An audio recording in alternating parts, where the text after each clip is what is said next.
Hi, I'm Chris. And I'm Jeremy. And I'm Fergal. And we're from Movie Smash. Comic book movies are having a golden age right now with the MCU. Movies based on comics aren't necessarily a new thing, but they're a big thing. Join us every other Tuesday on Movie Smash. We explore these movies and find some hidden gems. Every other week, we revisit some of the best. And some of the worst movies based on comics or graphic novels. Was Green Lantern as bad as you remember? Heck no! Is Time Cop the most accurate time travel movie ever created? Absolutely. Was Mystery Men way ahead of its time? Should they be revisited? Should they be forgotten? Join us on Movie Smash and find out. Listen wherever you find your fine podcasts.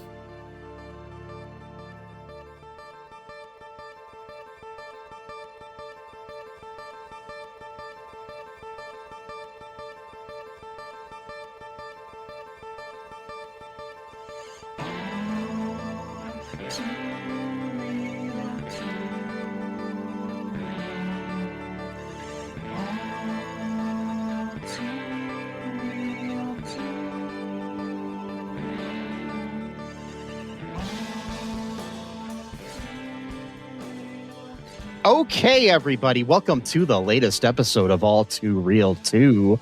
My name is Michael Lee Cullen II, and with me, as always, is... That's me. Why don't you take a seat, Mr. Mole and Carta? Yes, indeed. Mm-hmm. So, the world was this happy place I lived in once. Mm-hmm. Then a lot of things happen, floods, hurricanes, tornadoes. Mm-hmm. Then the worst of them all, Santa and the Ice Cream Bunny. I want to thank you for introducing me to this film. This is where we're going to kick off our holiday month episode with this piece of shit. Happy holidays, everyone. And especially to you, Sesame, for introducing me to this movie. Movie. That not only made me want to gouge my eyes out, it also almost put me to sleep when I was watching it. So yeah, It took 5. Yeah. It made me wish I was watching Tooth Fairy 2. Yeah, absolutely. Mm-hmm. Yeah, totally. I had to watch this movie in 6 viewings over 2 days, mostly on 1.25 and 1.5 speed, except for the musical songs. I would then put them in regular speed, and it took me 6 viewings again. For 1 hour and a half, 1 hour and 35 minutes is the runtime of this film quote. So 6 viewings, 1.25, 1.5 speed minus the song. So realistically, we're talking at most maybe 59 minutes of actual viewing time spread throughout 6 times in 2 days. That's how terrible this movie is. That I just couldn't do it. I could not sit there in one viewing. And I mean, again, we'll just talk about, but like, what's with the gorilla suit? That's what, anyway, we'll get into that. But like, I don't get it. So, there's this trope from storied times of stories in general, whereas there's this thing called a story within a story. Like in the Watchmen graphic novel, there's Tales of the Black Freighter, story within their story. That's a good example. The only one I can think of off the top of my head. They kind of did this in this, the form of a film within a film. Yeah, if you could call it that. So, anyways, the film we're covering came out in 1972. It was rated G. It's called Santa and the Ice Cream Bunny. It was directed both by Barry Mahan and Richard Weiner. So Barry Mahan, also known as Jackson Barrett Mahan, so he was a producer of movies and director. He directed films like Thumbelina in 1970, Jack and the Beanstalk in 1970, did the live action sequence for Santa and the Three Bears, which seems like a movie that actually makes more sense than this. Santa's Christmas elf named Kelvin. God, this guy is like a cornucopia of Christmas movies that we may have to cover in the future. The Wonderful Land of Oz, which I think I've seen, and it's horrible. It's bad. It's got a very almost identical feel to the film within the film of this. So anyways, he directed a portion of this movie that was actually just another movie called Thumbelina. So this film was released in theaters, and you could see one of two films within the film of the movie of the movie, either Jack and the Beanstalk or Thumbelina. The version we watched was with Thumbelina. So the Santa and the Ice Cream Bunny portions of this movie were directed by Richard Weiner. And he directed two things. This and a movie called The Devil's Triangle, which is a documentary exploring the mysteries of the Bermuda Triangle. What the? Okay. Yeah, all right. Yeah. Let's go with that. So yeah, that's what he directed besides this. So Santa and the Ice Cream Bunny, according to the IMDb logline, is when Santa's sleigh gets stuck in Florida, he tells a group of kids the story of Thumbelina. Yeah. Okay. My whole thing is that this just looked like a cash grab in order to get people to watch Thumbelina for a second time, because there's the whole story about Santa is literally nothing. He's just sitting in his 15 minutes of the movie at most. Maybe most. And like 7 of those 15 minutes are just like extra long shots to pad the timing. That's it. Like it's pointless to even have Santa and or the quote Ice Cream Bunny, which, as you astutely pointed out last night, there's no mention of ice cream whatsoever. So how is he the Ice Cream Bunny? He appears 53 minutes into the movie. Yeah, no, not 53. He appears he appears like almost it's 100. Like, I think it's like an hour and like 15 minutes into the movie or something. And then that scene goes on forever because they need to pad the time. That just goes on for like 10 straight minutes. It's the whole thing. But like, really, this movie just could have been Thumbelina. There was no reason to have Santa Claus or the Ice Cream Bunny in this film. But I'm almost positive that he made this just so it would grab people's attention somehow, and then to watch Thumbelina, which that's a very. Can we get into Thumbelina? Can we just get into this, because this is a really weird thing. So basically, a little bit of the background on this movie. So the Thumbelina and the Jack and the Beanstalk movies were created for this amusement park in Central Florida called Pirates World. And I just want to emphasize the fact that it's Pirates World. It's just like many pirates, it's not possessive. It's not like the land belongs to pirates. It's just called Pirates World. So yeah, the Pirates World closed shortly after this movie came out. This was supposed to try to create more interest in the park. Somehow. Yeah. Pirates World opened in 1967 and closed in 1973. So it was open for like 6 years. It was in Dana, Florida, which is part of the Miami metropolitan area. So I'm just going to give a little background here about the Pirates World. It was successful in its early years, but in 1971, Walt Disney World opened in Florida, which took much of its business away from the theme park. In 1973, it became bankrupt and closed, though some sources list the park as having closed in 75. But Norman Kaufman, venturing carnival rides owner back in Coney Island, bought some of the steeplechase fiberglass horses and gave one of them to Coney Island's USA Museum. Anyways, so in 1978, a biblical theme park was to have been developed on the site, but those plans fell through, and now the land is condominiums. So, yeah, they had like a lot of rock concerts there and stuff and everything. I mean, it looks like it was a pretty good, park. And over the years, they had television programs were filmed there on the site, including Jack and the Beanstalk, Thumbelina, The Musical Mutiny, and Santa and the Ice Cream Bunny. So these were all to try to boost, attendance. Yeah. And they worked spectacularly because we do know that today, even though there are condominiums there, everyone goes to those condominiums and cries and whines and is so sad that Pirates World doesn't exist anymore. Yeah. I mean, they did have a cool ride that looked like a roller coaster where you just rode horses. Yeah, that's the steeplechase.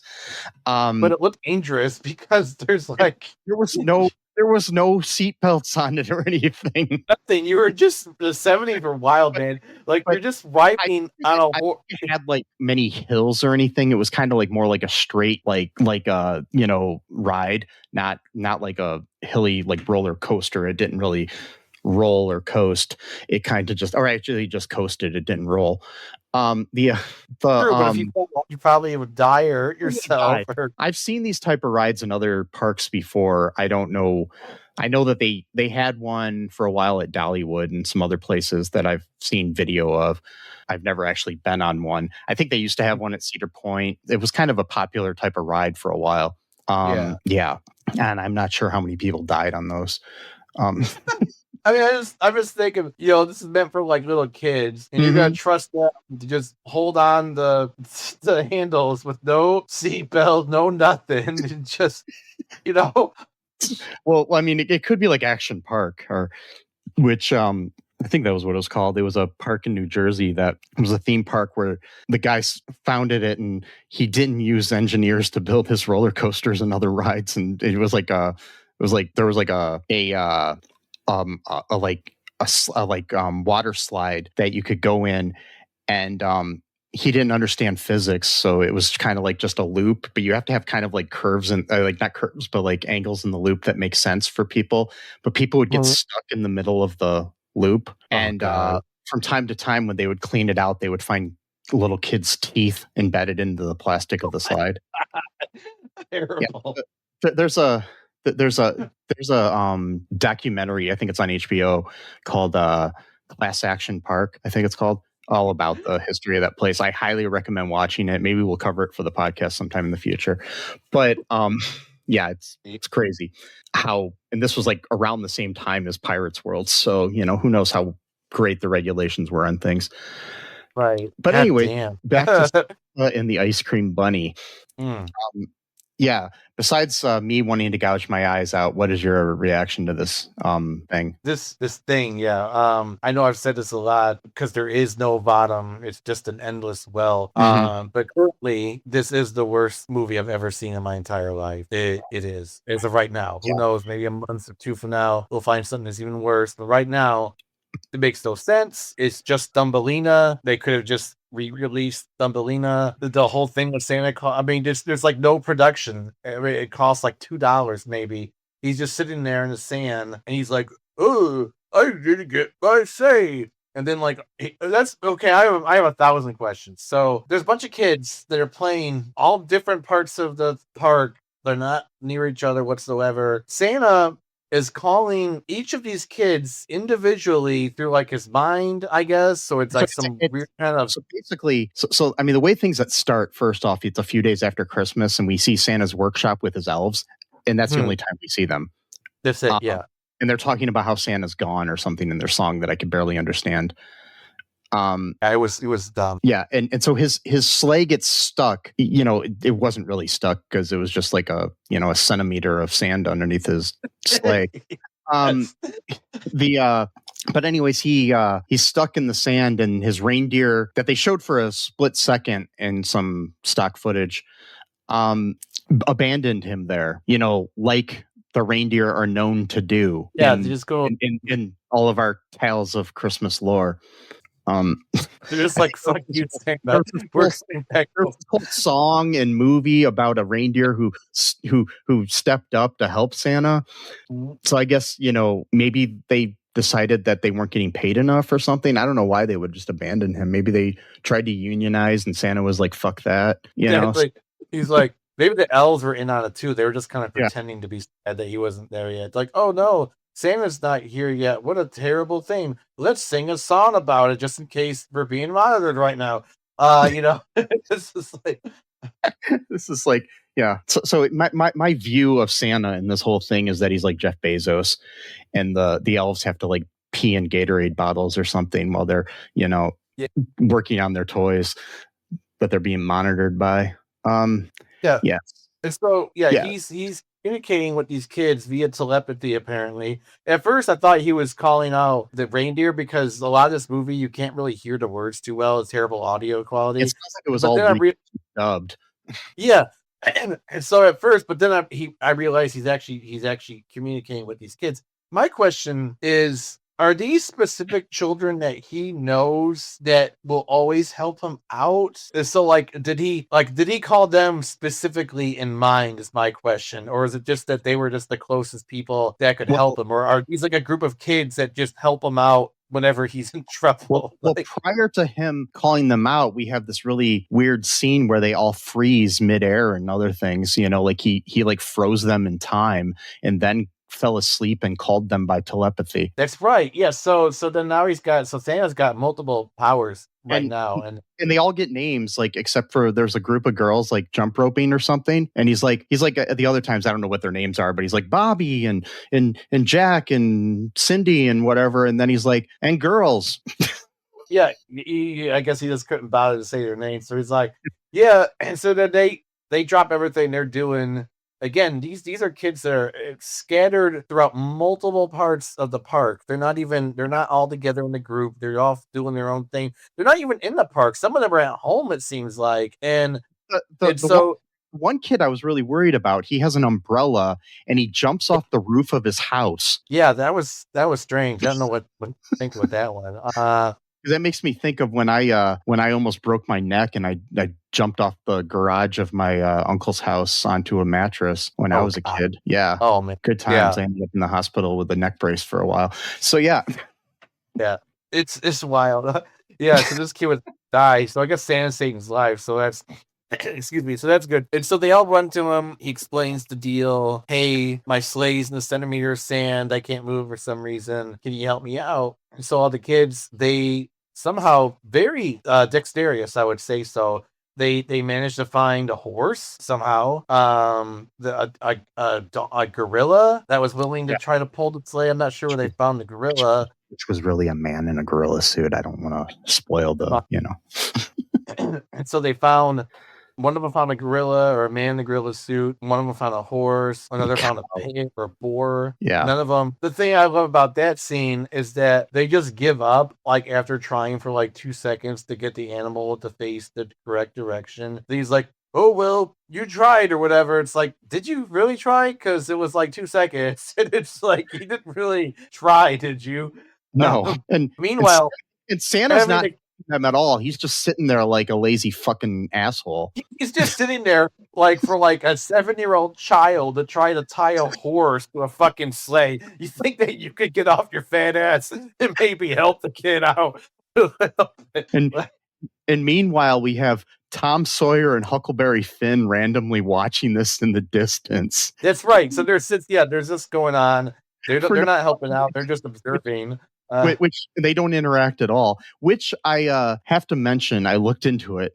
So the Pirates World was hoping to make another one of their movies like Thumbelina about Tom Sawyer and Huckleberry Finn. Okay, so they already had the costumes, but I guess they ran out of money to finish the movie. So they just had the kids that were playing them and added them to this movie for no reason whatsoever. Yeah, again, this movie feels like it was inspired by drugs, like 99% of it, and also just low budget and like no guidance, practical guidance, like no guidance whatsoever on how to make a film.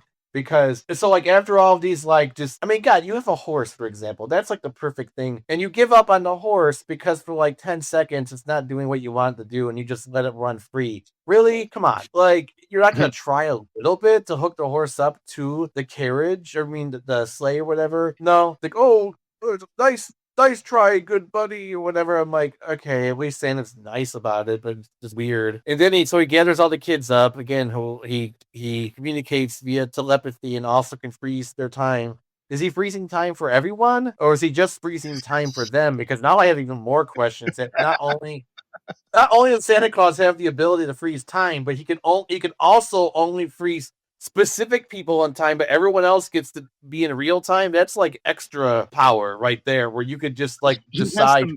He has the magic ability to freeze time, but at this point he can't get his fucking sleigh out of the sand. Yeah, a centimeter of sand, exactly. So I guess his powers are very inconsistent and at best, and just like unreliable for the most part. And so then he gathers them all, and he's like, "I'm gonna tell you a story about Thumbelina for some reason," which is a weird story for Santa Claus to tell. because it has nothing to do with fucking Christmas. But then he doesn't even fucking tell the story. It starts out a movie with the fucking Turns out credits. a movie. Exactly. So he turns out a movie in like a non-existent screen that all the kids are apparently watching because they're all brainwashed now by this weird Santa dude. And maybe that was all along. Maybe that was his plan to like make him his new elves because he knew the other ones were going to go on a general strike. And so he's like, I need new people to make toys for me. So I'm going to brainwash these children. Elves' lives matter. I'm just telling you. Wait, no. I do know. And so yeah, it goes into like this dream sequence. And he's like trying to give like life advice at the same time where he's like, don't ever give up on your dreams and always have faith and you can accomplish anything. What does it have to do with well, I guess accomplish getting him his sleigh out. I guess but it's a weird way of framing the issue of like, because like, oh, my number one dream in life was to make sure that I can get Santa's sleigh to go home in time. Like that was like my accomplishment I was looking for in life to do. What? Like that's a weird thing to like, oh, I'm gonna be a doctor someday. I'm gonna be a major league baseball player. I'm gonna make sure Santa's sleigh doesn't get stuck in the sand of Florida. What? Who dreams of that? That's a weird thing. Like, and so like it goes into its dream sequence or whatever. And then I don't know what they were thinking with here. So they got this young woman. She's at Pirates World. So a Thumbelina story also takes place at Pirates World, even though they're also at Pirates World. So that's a thing. So Thumbelina's story also begins in Pirates World, which where Santa's stuck at. So I guess this is like in the past. But again, this is only 3 years into Pirates World existence. So that means that this story had to have occurred only within the past 3 years. But he's acting like it's some ancient fairy tale. So that's, again, time must work differently for Santa Claus here. So 3 years might be like a trillion for him. And so it's this young woman is going into like this room. And then she's hearing an audio file telling her about the story of Thumbelina, but then the same woman is also playing Thumbelina. So my question now is, does Santa also have the ability to like make people forget their memories? Is that a new thing going on? So is this woman Thumbelina? I'm just figure out if she's just listening to the story and then picturing herself as Thumbelina. I don't know. I'm not really sure how that goes. And so she's just like entranced by this audio recording, which is so creepy in of itself because like there's nothing else going on, and she's just looking down the whole time this narration's going on. By the way, the Thumbelina diorama of some sort of like Thumbelina's like living situation or something. Yeah, it's so, which is weird. So I got a million questions about that too. So the Thumbelina story itself is about like 45 minutes or 50 minutes of the entire fucking movie. So it's basically just Thumbelina is the movie itself. It's so, which is like great for time padding purposes. Cause again, only about 10, 15 minutes of the movie actually is dedicated to Santa Claus, and only like 5 minutes is dedicated to the fucking ice cream bunny, which for some reason, why is he called the ice cream bunny? In the title, there's Santa Claus and the ice cream bunny. The part is doing the heavy lifting in this movie. Quite literally, actually. And the and both is both metaphorically and literally, the ice cream bunny. Again, why is he called the ice cream bunny? He's just a bunny. There's no ice cream exchange talked about, alluded to in any way. He could just be the Easter bunny for all we know, or just the only ice cream. The only ice cream bunny I know is the mascot for Blue Bunny ice cream. I mean, maybe Santa did some more time traveling, and that was what that was referenced to. I don't know, but it's so she's hearing this brainwashing tale going on from the microphone or the audio that's like entrancing her. And then what I don't like, so what makes me I'm jumping ahead. So like what confuses me is that we get this narration, but the narrator we don't actually get introduced to until about halfway into the Thumbelina movie itself. Yeah. So you would think that the narrator, what's that? I just coughed. Yeah, but no, I was going to say that there's interesting things I have to say about that too when we get further along. Yeah, don't worry. I'll skip ahead really fast because it's so stupid. So yeah. So this narrator is talking about this older woman who she wanted to have a kid, but she was never married or whatever. So she goes to a quote good witch, and the witch does not look like a good witch in this story. I don't know why that was supposed to be the good. It looks like the stereotypical like witch from like the Wicked Witch from Wizard of Oz sort of look or something. But like she's the good witch. Witchy poo or something. I don't know. But yeah. But that's the lesson. See, there's actually a deep, cryptic, esoteric lesson in this movie. If you get past the nonsense and the non-existent ice cream bunny, that the movie itself is probably the deepest wisdom that you'll ever experience in your entire life. So the good witch, as we just mentioned, looks like the stereotypical bad witch. So that's telling us to not judge a book by its cover right there. That's the good witch. It looks like you would think an evil witch would look, but you don't know that because you haven't met her yet. So that tells you don't always judge someone based how they look, because they might actually be a good person when you think they might look evil. So that's point number one. And so then she gives her this seed that's apparently going to grow a child somehow, I guess. And then she plants a seed, waters it, and then like almost immediately Thumbelina pops out. Already a fully grown teenager, mind you. So she's already skipped like all of the stages of growth. She's just like flat out 15 at this point. So that's weird. That just starts off like that. Well, and then, isn't that how everybody's born? I guess. I mean, as soon as I, was born, I could walk and talk and do algebra and everything. I mean, if you're a literal flower child, is what she's is called. Yeah, my parents. So my parents weren't hippies, so I don't think I was a flower child. Well, not literally, but like, well, in her case, she is literally. And so, what I love about this movie, the other symbolic, the deep wisdom of this movie is how everyone talks with zero emotion whatsoever, and they just explain things as if they were just like giving like a boring math lecture. That's also very deep wisdom, because like when you're having deep discussions with people, the best way to have like a very important discussion with someone is to speak with a monotone and like have like no expression. So so when Thumbelina says, when she shows her gratitude to her quote mother, i.e. the person who grew her in her garden for 2 seconds and became a person, when she says, "I am going to love you for the rest of my life," there's so much love in that person when they say something like that. Well, and then when the quote mother says, "I am going to take care of you for the rest of your days," that's like, there's so much love between those two people. Like when they talk like that. I mean, that's how my parents treated me after I was born out of a flower too. Yeah, I mean, it's just how it is. Just like that's where babies come from, right? Yeah, that's the standard.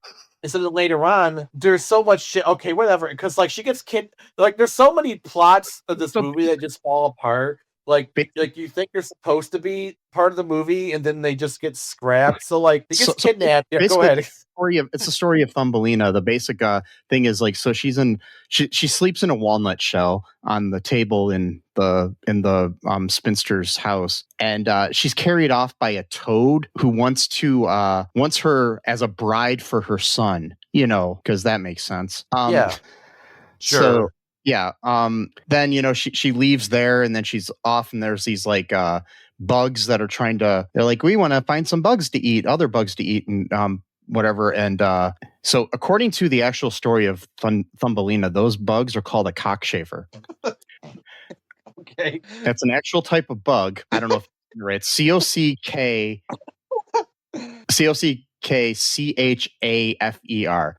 CHAFER. Cockchafer. They're also known as May bugs or May beetle or doodle bugs. So, but when I found out that word just a second ago, I had to share it. Wow. So, anyway, she's, they say we should smash her or pinch her or something. Because they don't believe she's human. Because she's small. Then she's like living in the woods for quite a while, and she, it starts to get to be like winter time.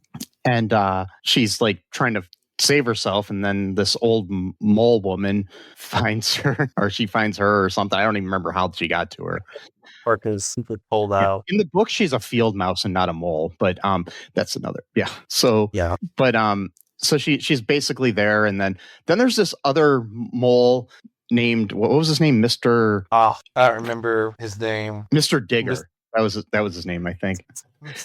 Because they're moles, you get it? Yeah. They get And so all he's like an old man. And rich. reminder, she was just born recently. So I mean, I guess she's technically not even a year old, but But looks they like develop differently in their. but she looks like a teenager. Oh, I'm sure she is. They keep referring to her as child, so keep that in mind. They themselves, both moles, have referred to her as child multiple times. So Mr. Digger wants to marry her the moment he sees her. No, even worse, he takes her to his lair. Mrs. Mole is totally okay with it. She's like, "Oh, go with him. He's really kind and nice, and he has lots of money. Go him." Like, yes. Like, what fuck, man? What are you guys like running like a mole trafficking ring here?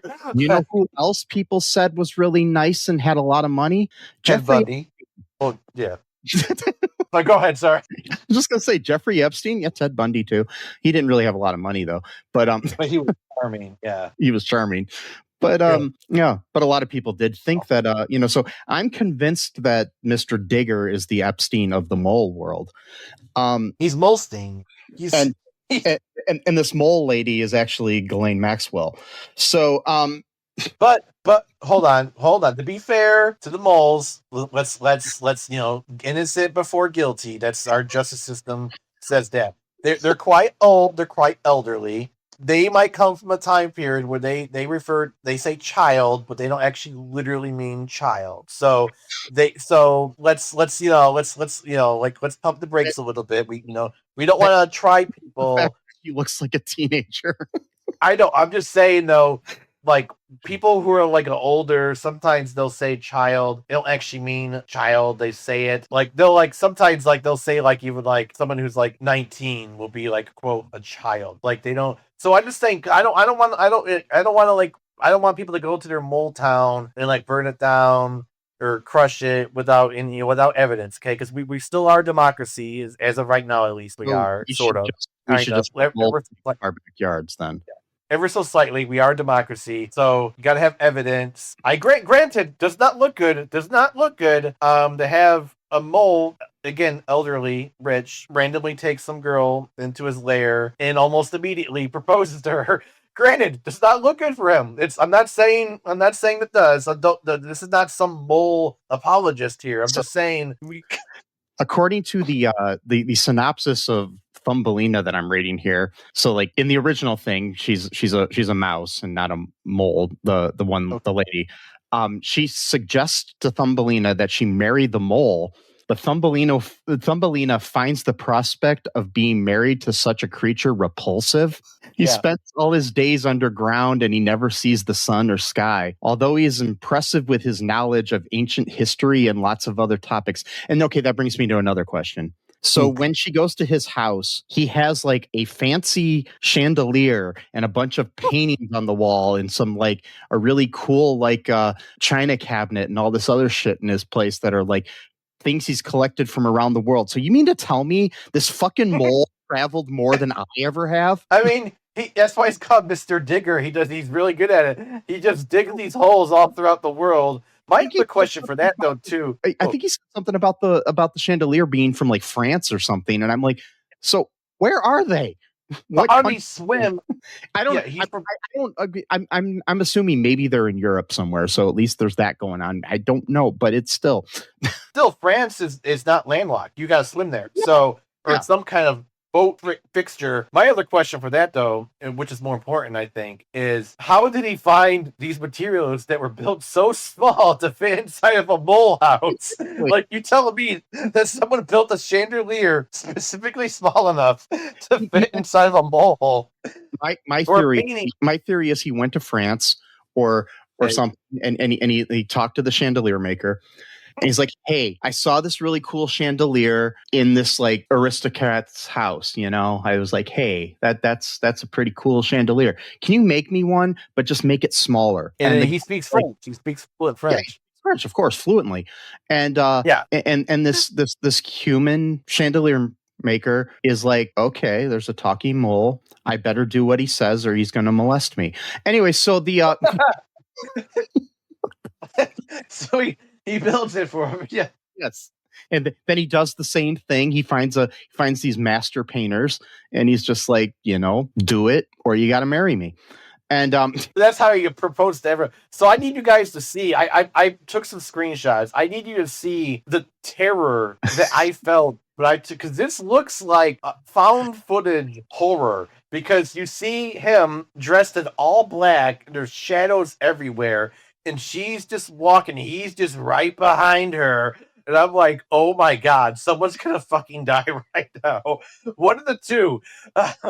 Yep. It's no world where someone doesn't either, he kills her or she kills him in self-defense. That's the only outcome of this scenario. But somehow it doesn't happen, which was like a relief for me because I was really worried that he was going to like tie her up or some shit. The story was going to get really hard. I was expecting to get it for it to get all like Silence of the Lambs, Buffalo Bill sort of thing, where she gets, he digs a hole and puts her in it and then has her put lotion in a basket or something, I didn't know what was going to happen. So yeah, I was super, super scared because I was worried this was going to get like really dark where he's going to like kidnap her and then Mrs. Mull's going to have to like save her. But no, again, because like with the range, the depth of these actors, when you hear them speak, you just like, oh, my heart is just like it's fluttering. I'm getting goosebumps because when he proposes to her, Mike, when he sits down and he says, I know I am old, but I really would wish to marry you. Would you please consider that? And she goes, I will think about it. Oh my God, tears just streaming down my face. The emotion. Oh, like I don't go out to like, singles bars or anything, whatever those, if those exist anymore or anything like that. But I'm thinking of starting doing that. And I'm just going to walk up to young ladies in there and just say exactly like that. And maybe I'll be next time we record. You can dress in the bowl costume. Yes. And just call yourself Mr. Digger. Yes. I'll walk up and be like, hello, I'm Mr. Digger. You go, I've been to many places around the world. Look at my tiny chandelier and my tiny painting. Will you come to my mole hole and marry me? Yes. Immediately the cops come. They give her a shot. Angel shots. Here you go. So if I go off and do this, by the next time we record, I'm either going to be married or in jail. One of the two. I don't think there's one of the two. Life's all about taking risks. So it's research for the podcast. Can you imagine, though, if someone said yes and then you're freaked out like, oh my God, someone actually said yes to this proposal, which means I have to stay in character for the rest of my fucking life. Wearing a horrible costume that doesn't even look like a ball. Because if she meets the real Mike, doesn't realize that you're not a fucking freak, she's just gonna leave you. It's like, so you're suggesting that there's a woman out there who doesn't think a guy in a mole costume is a freak. That's what I'm saying. You might find a weird woman who's like, yeah, I'll marry you, weird guy in a mole outfit who has a tiny chandelier and painting that somehow brings with him everywhere he goes, like puts it on the bar table. Look at my chandelier. Look at all of the knickknacks I've collected for my travels throughout the world. I just have a little diorama with the little moles. And they're like, oh, that's interesting. Please call the psych ward. I think someone is snapped. Oh, God. Anyway. Bouncers coming up to me and beating my ass. Yeah, that's definitely what would happen. So I didn't do anything. I'm just showing her my chandelier. I'm just showing her my diorama. Don't you understand? What? You understand? Come on, this is obvious shit here. Yeah. And so, but luckily, luckily, Mr. Digger, he is a gentleman, kind of. Yeah. It's still weird to propose to a young teenager when you're like in your 60s. That's already suspicious. But again, we're a fair podcast. We're a fair country, sort of, at this point in time, maybe ever so slightly. We're not going to throw you in jail just because something looks bad. But I do got my eye on you, Mr. Digger. So I got my eye on you. So. Chris Hansen never showed up. So never showed up. So I'm watching. I'm waiting for you to slip up. Okay, I'm waiting. So if you. I'm just saying, I'm watching you like a hawk, or like the dead bird in the wall hall. That's the other thing too. This Mr. Digger here is kind of a piece of shit too, because she meets him first time within like 30 seconds of meeting him. He's already taken her to her lair. This guy's very fast walking, fast acting. And then they come across a dead bird, supposedly, and then he's just like no emotion, no. So like you're like with a sociopath right now. I would leave right now, Thumbelina, immediately. Like, but she doesn't. She wants to be nice, and so they pass by this supposed dead bird, and her being the human, kind of, maybe, I'm not really sure what she is, to be honest. If like a different species, I don't know. Whatever, she's human-like and ish, and she's like, "Oh, what a poor bird! I feel so bad for him because he died." Because that's how a normal person would react to seeing a dead body of sorts, especially one huge, because you're small. And then he goes, "Oh, well, he probably shouldn't have snuck down here so quickly before winter. Anyways, he's an ugly creature, and he just keeps on walking." What the fuck, dude? Like, so he's ugly? It's not a problem that he's dead, that a dead body? My other question, too. So, Mr. Digger had already passed this dead bird on multiple occasions because he went there to find Thumbelina. So, you mean to tell me this guy's just been walking past this dead bird for like probably days and sees no problem with it? He's just fine. I'm getting more and more Buffalo Bill from Silence of the Lambs vibe from him. I think he was playing it straight when he proposed to her in a nice way, because maybe he knew that. See, my theory is that Mrs. Mole already kind of has a suspicion about him, but she's not really 100% sure. And she's like, "Hey, I'm getting old. I can't really take care of you anymore, Thumbelina. I've got enough food for my own self, but that's pretty much it. This guy, he's rich. He's probably not going to murder you. I don't really know, but like, he's probably not going to. So like, your best bet is to go with him, and he's probably not going to kill you. Not a guarantee, but he's probably not going to. And he's really wealthy, and so there's like a good chance that he's going to take care of you, and he's probably not going to kill you. So you should probably go with this guy. Again, he's a mole, and you're sort of. So this is interspecies relationship. Is it even normal? I mean, like, I'm not talking about from a moral perspective, or like from like a racial Jim Crow. I'm talking from the physics aspects. Can you breed with other I mean, like, no. I'm just trying to figure out like the. She wants to have children. Who knows? Maybe she doesn't. But not with Mr. Digger, because he's like 70 and she's like 15. No, it's not right. So I've got another plan. So you and I are going to start going to bars now together, okay? Okay. And I'm going to have you walk up to women before me and be like, "Would you like to meet my friend Mike? He's probably not going to kill you. he's a nice the world. He's probably not going to kill you." So he's traveled the world. He's got little chandeliers that he got made special from the chandelier maker that he passively threatened. So anyways, she ends up leaving with the bird, who kind of like gets better. And she flies because this bird wasn't fucking dead. He was just freezing, and Mr. Digger doesn't even care to even heat him up a little bit. He's just leaving this thing to die. What? So she flies south with the bird, and she doesn't even say goodbye to Mrs. Mole or Mr. Digger. No, she goes. He asked Mr. Bird. By the way, his name is Mr. Bird. Very creative. And ask Mr. Bird if he will fly back and tell them when he vibrates. Basically, to let them know that she's fine. And they're like, "Yeah, I'll do that for you. Sure. I just already flew you across the country, but yeah, I'll go back and tell them." Well, he has because birds fly south and then go back north every year. So it's it's something they do. It's basically like the old people from Ohio that go to Florida when it's cold out. Anyway, so and that makes a lot of sense, right? Yeah. And so they're like, yeah.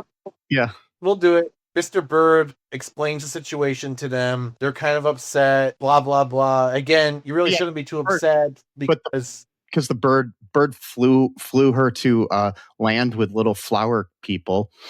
So apparently this is like a race of creatures that it's not just her. It's a whole tribe. And the moment she gets there, this prince comes out and says, "There has been a story told from time to time." I don't know exactly what he said, but he says it in this tune about a princess who will save us from what? From what? Yeah. There's no explanation. Yeah. From what or whom to save them from. Yeah. And her name will be Thumbelina. Well, that's just convenient. You're gonna the name of the person is like, come on, that's not how prophecies work. Come on, And like that's not. he says this after she introduced herself as Thumbelina, so he could just be making this shit up. And then he automatically he asks her to marry him right away. Exactly. So he probably just took the information again, like a con man.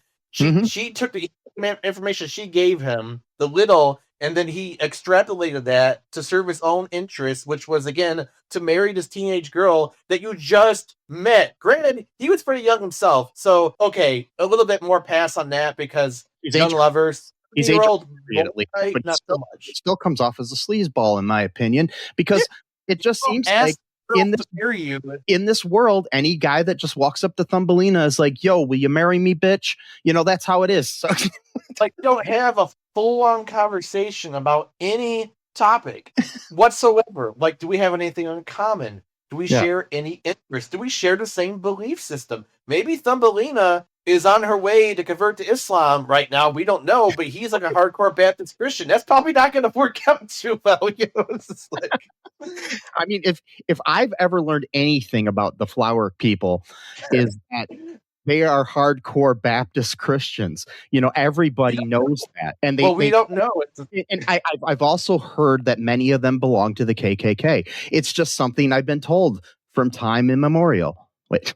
I mean, it was in the Book of Prophecies, right? I mean, when you read it, you go, the flower children, many of whom are very staunch Baptist Christians. Also, many of them are in the KKK. Yeah. And also, what's your name again? Thumbelina? The prophecy says Thumbelina is going to be my wife because she's very attractive. And it said so right here. It's right here in this book. I mean, the fact that the blank space that I just wrote Thumbelina in looks different lettering than the rest of the book doesn't make any sense. But hey, whatever.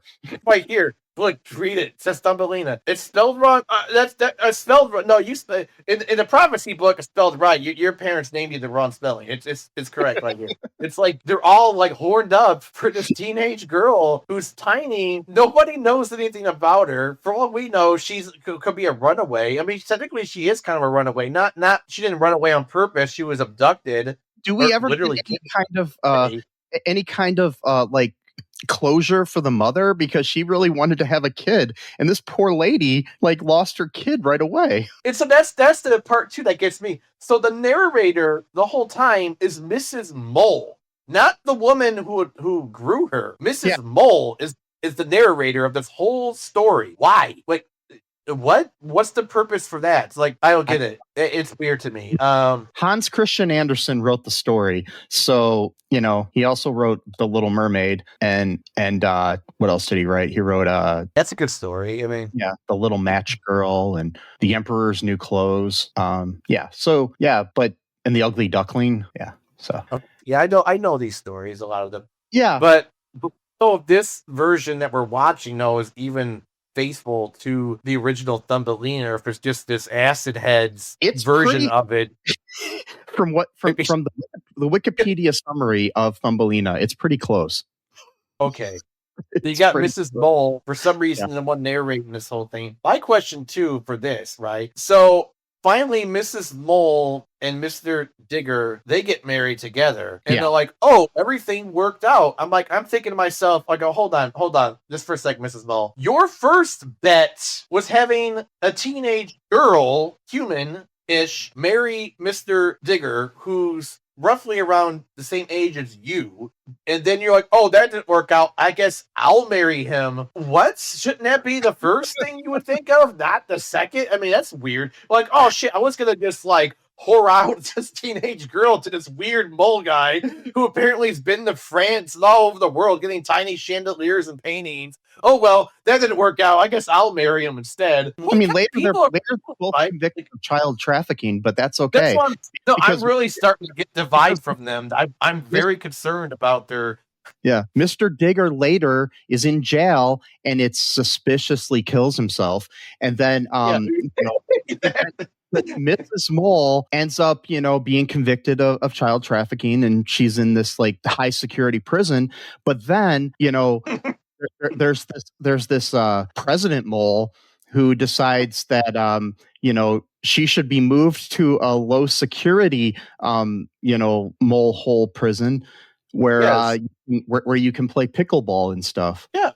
I mean, that would be like the true ending of the story, the darker ending, but the true ending where they finally are punished for their numerous crimes that they have committed throughout their lives, and this whole thing proves. Oh, I bet you this same, because you ever notice how perfect it seemed? Like it really felt like they rehearsed this many times. Like, so I'm thinking Thumbelina is not the first person that they've done this to. If I'm a betting man, which I'm not, I don't really believe in gambling, but if I were, I would guess that Mr. Digger has probably digged a few quite of graves of, just other girls Mrs. Mole sends his way, because she probably gets a cut, like she pretends to be poor. She's not really poor. She puts on an air of poverty in order to look that way, because she can't be decked out, Mike, full of mole cars. If they have, I don't know how they transport, but like, nice. How she can't look like that, right? She got to put on the image. She can't be wearing fine a Lamborghini.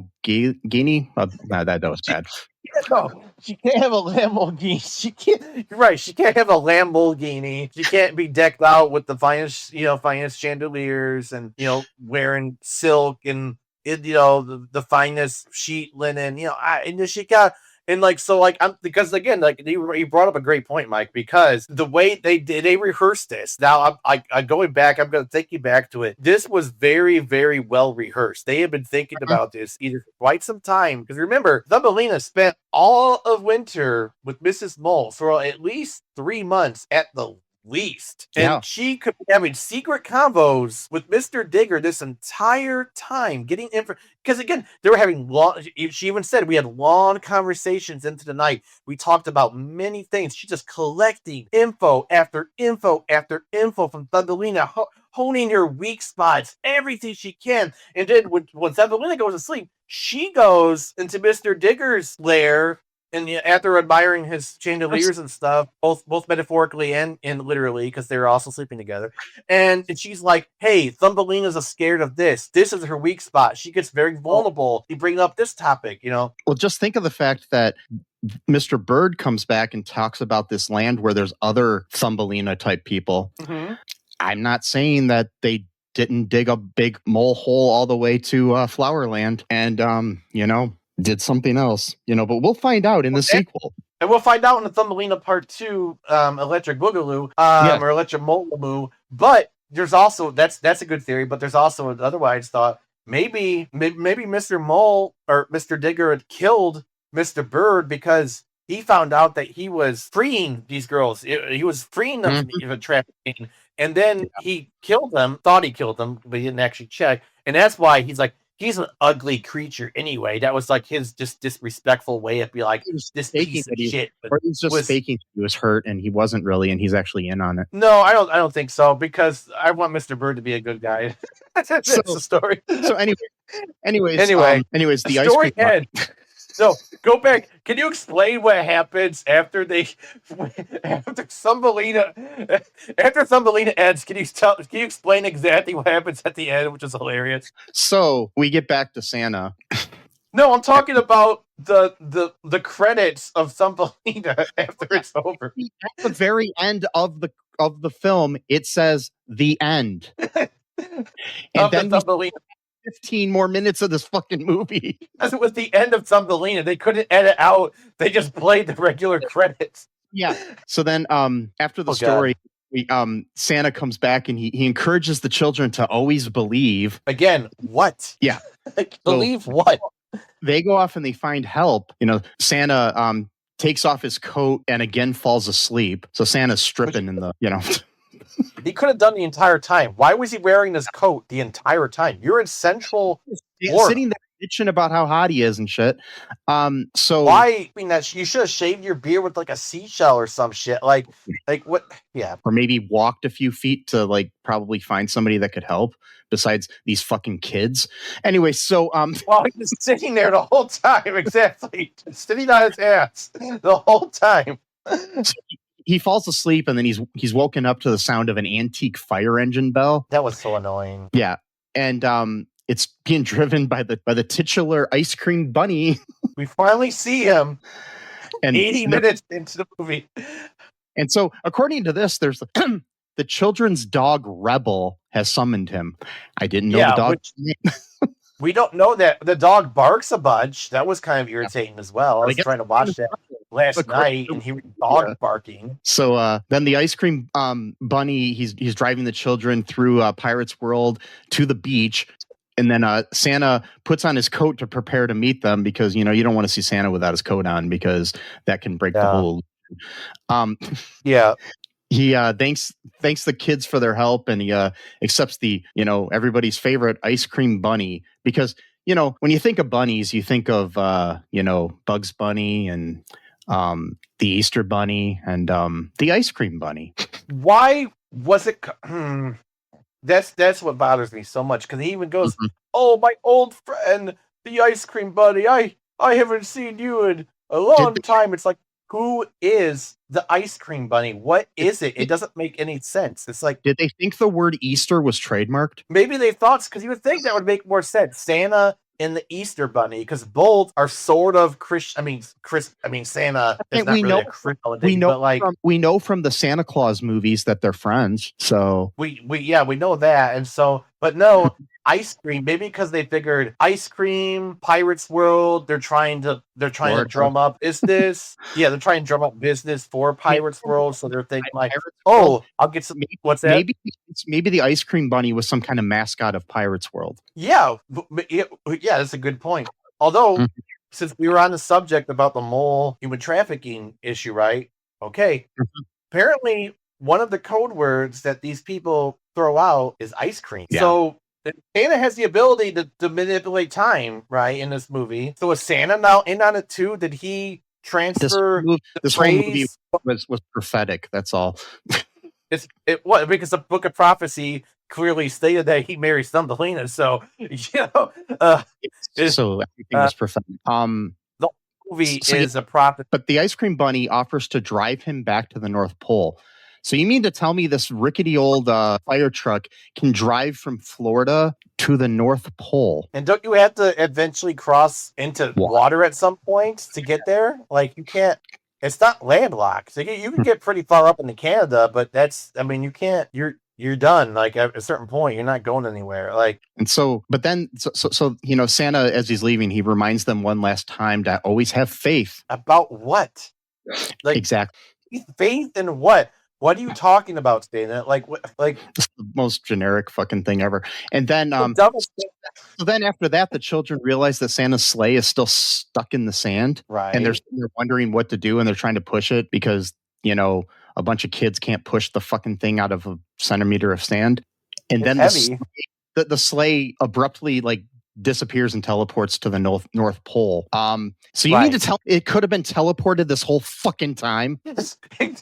See, as long as Santa himself is in the North Pole, then that means the sleigh comes with them. So yeah, he didn't buy an airplane ticket. He couldn't call anyone on the phone, be like, "Hey, can you get me a one-way ticket to the North Pole?" Yes, I'm being serious, not joking. By the way, Mr. Molstein's tapping my phone right now, so let's hurry up and get this done with. The whole thing could have we could have avoided having to hear about fucking Thumbelina. But the movie would only be like 15 minutes long. Exactly. Exactly. This whole movie, again, was nothing but a cash grab. It was, again, trying to promote Pirates World. And so they're like, oh, people love Santa Claus, right? People love ice cream, right? Okay, well, we'll just make a movie called Santa and the Ice Cream Bunny, but then we'll just reshare Thumbelina, which, again, like you mentioned, was already being shown at Pirates Island. So you mean to tell me that's going to drum up business? Yes. Let's think about it. That would drum out business, because if I'm sitting there thinking, oh, I'm going to go to Pirates World. Oh, this new movie's showing. That's pretty cool. Oh, it's Thumbelina. Again, they tricked me. Why would I want to keep going there when they trick me? It's a Trojan horse of a movie, basically. It's what it is. It's a Trojan horse, and it's also a harrowing tale about human trafficking. It's a either Trojan. pro or anti. We're not really sure yet about where it stands on that issue, but Yep. Yep. Good times. Greatest Yep. movie I've ever seen. yes, that's why we're talking. No, you got to say it with emotion, Mike. You got to say this is the greatest movie I have ever seen. I have grown to Sesame. I have What? grown to enjoy this film. me too. I It will is- think about hearing it. It is some of the finest film ever produced. Thank you. Thank you. Very. Now, who is that actress? Because she was kind of familiar. Was she in some other stuff? That played Thumbelina? Yeah. Okay, so she is Shay Garner, and let's see if she's done anything else. Oh yeah, by the way, another thing too to point out, Jack Ripley, who played Santa Claus in this movie, was 19 when he did this. Yeah, that's great. That's just really weird. So Shay Garner, she was on one episode of Baywatch Nights. She played a scientist on Star Trek The Next Generation. She was in the movie Bullies as Maggie Sullivan. I don't know if I've ever heard of this. Okay. It's a movie that just looks really like a low budget action film. Okay. There's characters in the movie with my last name in it. That's weird. Yeah, that's kind of cool. Yeah, there's like several characters with the last name Cullen. Okay.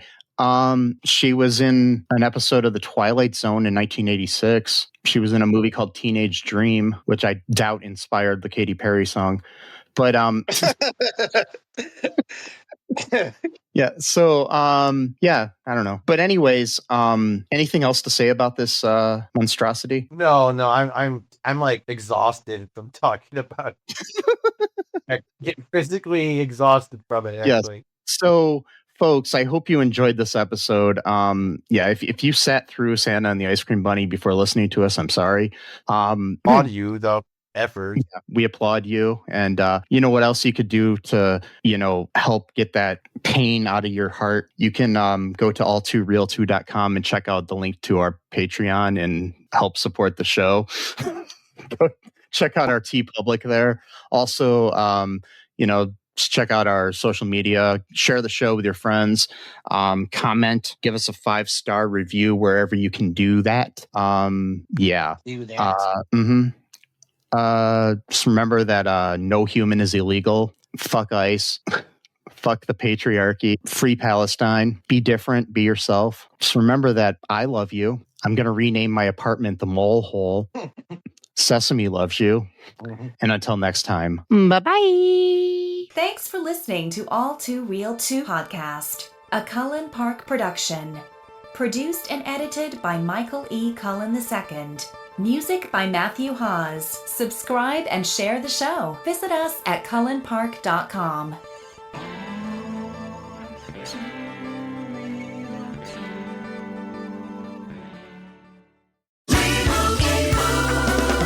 Doug. Here we have the Limu Emu in its natural habitat, helping people customize their car insurance and save hundreds with Liberty Mutual. Fascinating. It's accompanied by his natural ally, Doug. Limu, is that guy with the binoculars watching us? Cut the camera. They see us. Only pay for what you need at libertymutual.com. Liberty, liberty, liberty, liberty. Savings vary. Underwritten by Liberty Mutual Insurance Company and affiliates. Excludes Massachusetts.